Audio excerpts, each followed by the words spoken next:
খুবই মজার আর স্পেশালভাবে একটা নাস্তা রেসিপি আপনার সাথে শেয়ার করব। আশা করি আপনাদের কাছে ভালো লাগবে। ভালো লাগলে প্লিজ চ্যানেলটাকে সাবস্ক্রাইব করেন, পাশে থাকা বেল আইকনটি প্রেস করে দিন।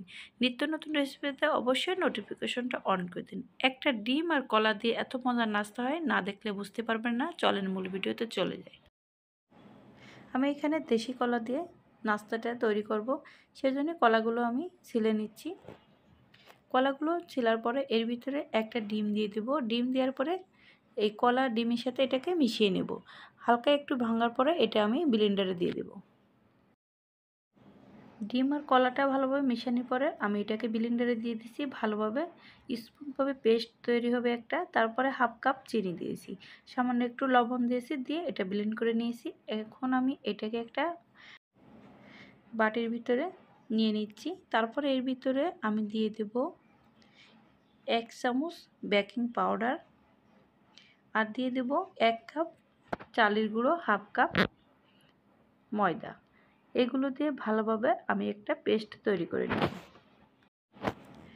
পেস্টটা ভালোভাবে তৈরি করা হয়ে গেছে।